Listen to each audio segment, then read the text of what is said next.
A continuación hablaremos sobre ingeniería forense en infraestructura vial, lo que aborda problemáticas como un posible colapso de una estructura ante un eventual sismo, los protocolos de seguridad implementados en las edificaciones y los avances tecnológicos e investigativos que actualmente son estudiados por nuestros investigadores.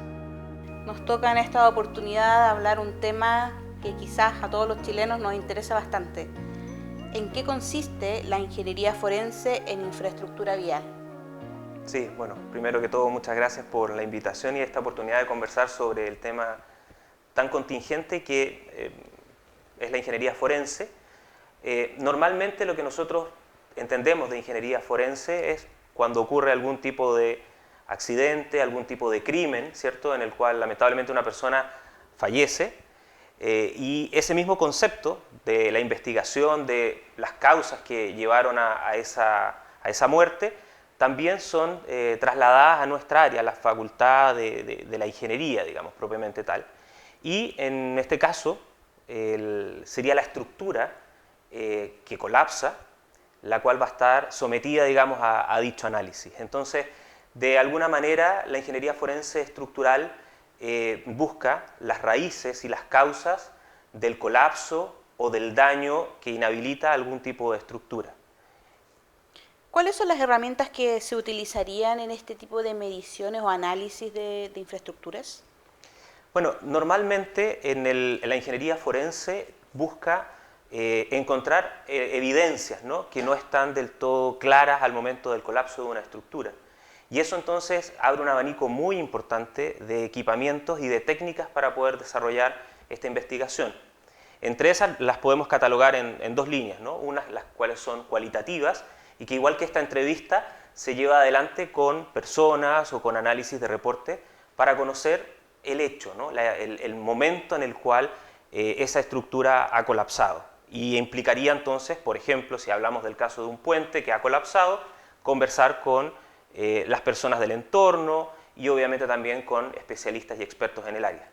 Pero quizás lo más interesante sea la posibilidad de desarrollar un estudio muchísimo más avanzado, cuantitativo, de las razones por las cuales ha colapsado esa estructura. Y aquí tenemos variadas. Tenemos, por ejemplo, el levantamiento de la estructura a través de ensayos no destructivos y ensayos destructivos. Esto quiere decir sacar muestras, como si fueran biopsias, para poder conocer, entre otras cosas, la materialidad de dicha estructura, las condiciones de proceso constructivo que ella tenía y también permitirnos realizar una modelación de la estructura y generar algunos escenarios en los cuales uno pudiese esperar las razones por ese colapso. Pero va también un poco más allá.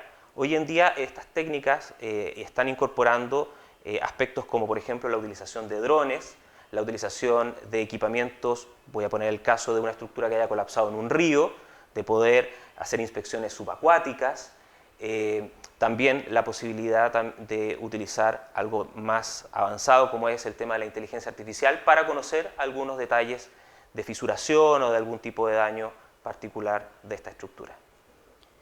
¿Qué nos dice la experiencia internacional sobre la ingeniería sísmica forense? Bueno, uno de los puntos que normalmente, y nos atañe mucho en Chile en relación al colapso de estructura, es el tema sísmico. Quiero también poner junto a ello el tema de lo que son los aluviones o los procesos de socavación, hablando en ese caso ya más bien particular de estructuras como muelles o el mismo caso de los puentes, ¿no? Y en ese sentido, la ingeniería forense a nivel nacional se ha desarrollado de alguna manera orgánicamente en la búsqueda de encontrar las mejores explicaciones al colapso de estructura. Eso ha ocurrido, por ejemplo, en los terremotos del año 85, con mejoramientos de la normativa para edificación, y 3/4 de lo mismo ocurre en el 2010 para el colapso de estructuras de infraestructura vial. En ese orden de ideas, la ingeniería forense a nivel nacional ha permitido, digamos, unas mejoras de lo que son las normativas de manera sostenida, y hoy en día estamos en un proceso de estandarizar, de protocolizar esto. ¿En base a qué? A la experiencia internacional. A nivel internacional, en Estados Unidos, en Europa y particularmente también en Asia, se ha desarrollado bastante la línea de ingeniería forense con asociaciones, en este caso Pienso en los casos de colapso en Japón, donde se lleva adelante a través de los colegios de ingeniería casos de estudio de las estructuras que han visto, digamos, desafortunadamente su colapso.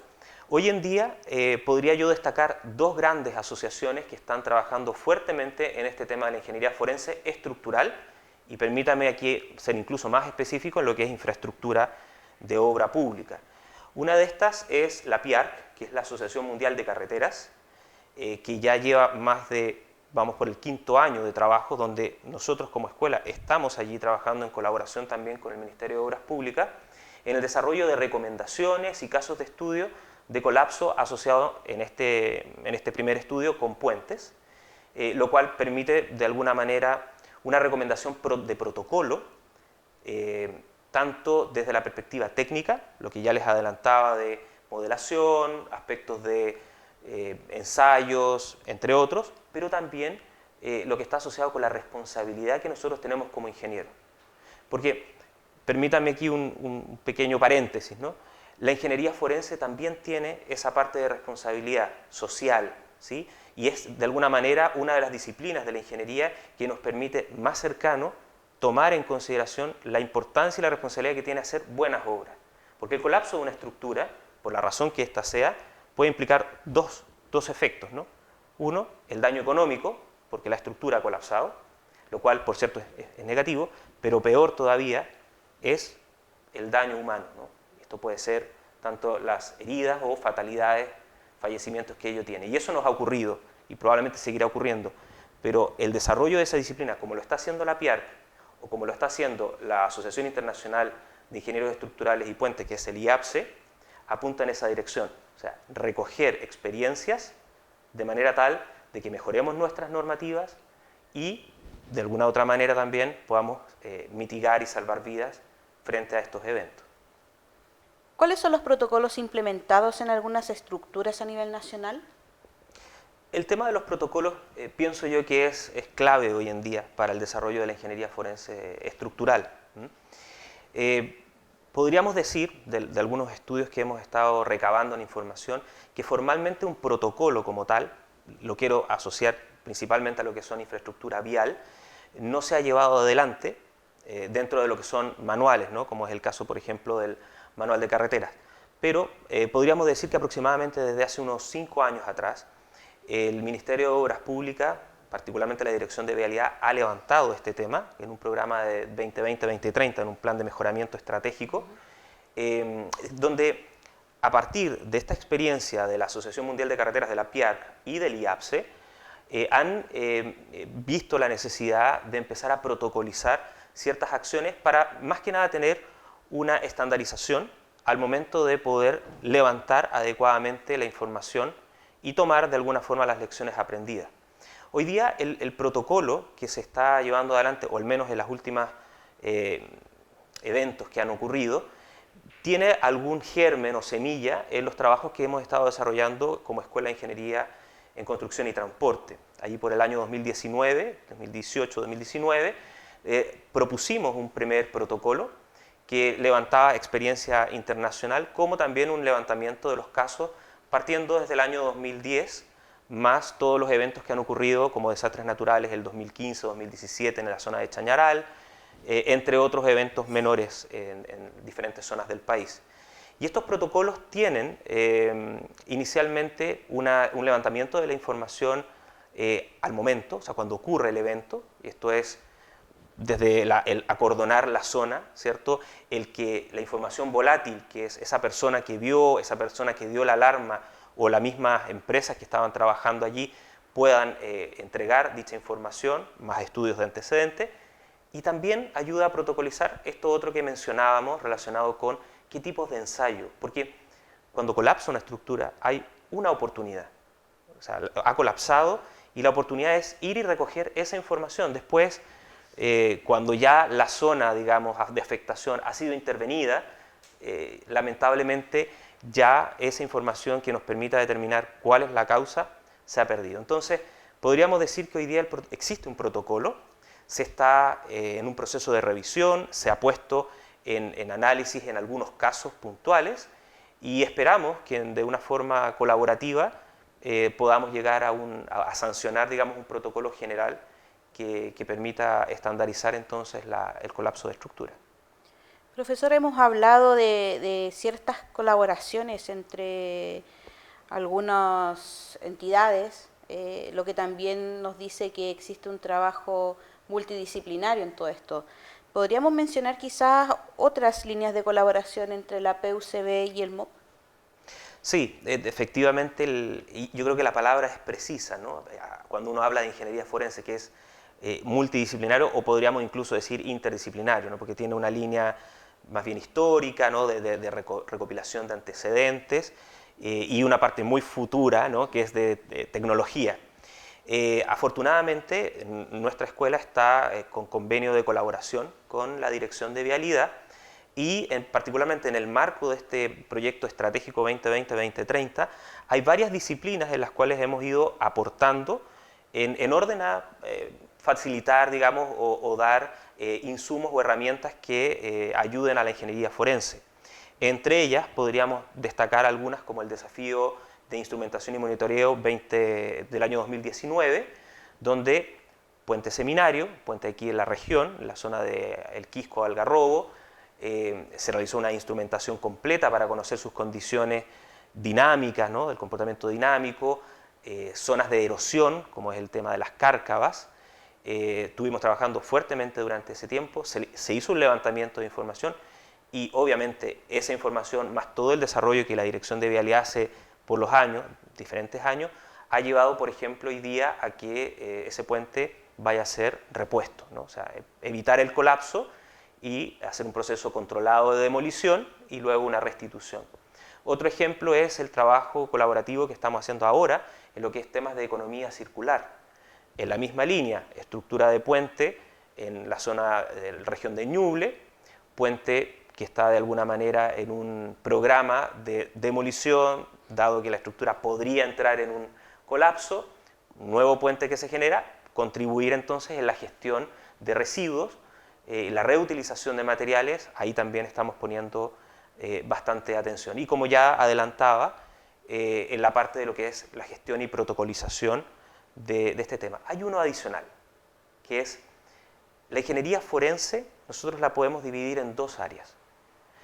Es ese colapso de la estructura que, como todos, ¿no? Vamos envejeciendo, uno sabe que en algún momento se nos acaba, ¿no? el periodo aquí, pero no tenemos certeza cuándo ocurre, ¿sí? Es un envejecimiento que o porque ha tenido mayor sobrecarga o porque ha tenido unos embates de la vida más duros, colapsa.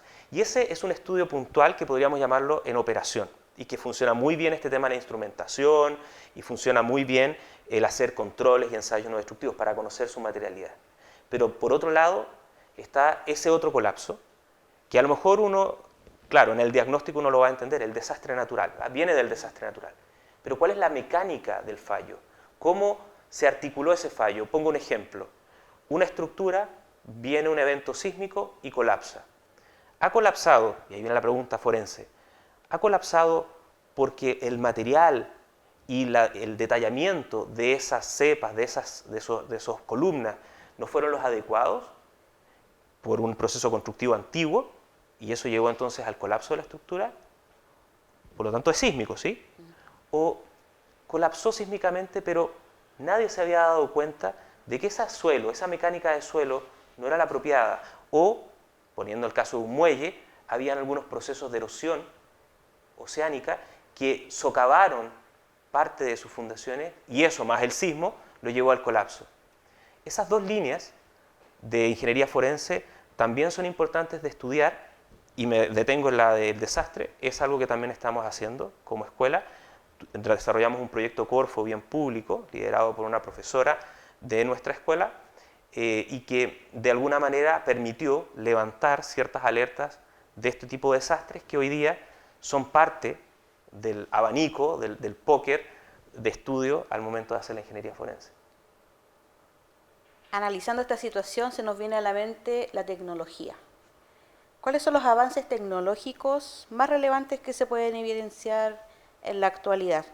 Y en ese sentido, profesor, ¿Qué aspectos nos permiten avanzar como país también?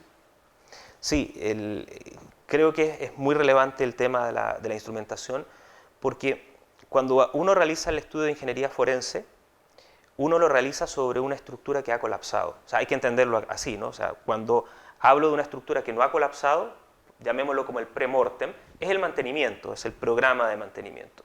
Y de alguna manera uno tendrá ciertos cuidados para estudiar, ¿no?, esa estructura para no llevarla al colapso. Pero cuando ha ocurrido el evento, y ahí entramos entonces en esa investigación de conocer las causas, finalmente todas las piezas están de alguna manera desperdigadas, ¿no?, y hay que uno armar ese puzzle. Y ahí la tecnología nos ayuda muchísimo. Pongo casos, por ejemplo, de la utilización de drones, ¿no? O sea, en el caso de estructuras que han sido arrastradas por material, nos permite, por ejemplo, hacer un estudio de campo, donde podamos a lo mejor entender dónde se provocó el deslizamiento de aludes, cómo incidió en la estructura o en la posición de la estructura y dónde quedaron ciertos restos. De igual manera, colapsada la estructura, podemos nosotros ir a recuperar parte de estos materiales, y ahí la tecnología en términos de laboratorio es fundamental. Estudiar, por ejemplo, composición de los materiales. ¿Qué tipo de hormigón era? ¿Es una estructura antigua? ¿Tenía o no tenía normativa? Bueno, hago los ensayos correspondientes. Hubo problemas de corrosión que llevaron al colapso de esa estructura. ¿Cómo lo estudio? Migración de cloruro sobre ese elemento. Todo esto nosotros también lo podemos estudiar a partir de la utilización de otras herramientas tecnológicas, como es la realidad aumentada, la reconstrucción de la estructura, y poder, reconstruyendo esa estructura con los antecedentes, simular formas de colapso, en este caso en software especializado, de análisis estructural, pero también de procesos constructivos. Muchos de los daños que se han visto en términos de colapso vienen asociados a algo que uno de repente esperaría que no ocurriesen, que es el colapso de la estructura, no por el desastre ni por el deterioro natural, sino que durante un proceso de rehabilitación de la estructura. Eso invita también a utilizar cierta tecnología en los procesos de rehabilitación o incluso de construcción, porque han habido colapsos en construcción, con uso de, por ejemplo, instrumentación, chequeo mediante software, para que esos proyectos, que son para el beneficio, no induzcan, por cierto, un problema adicional.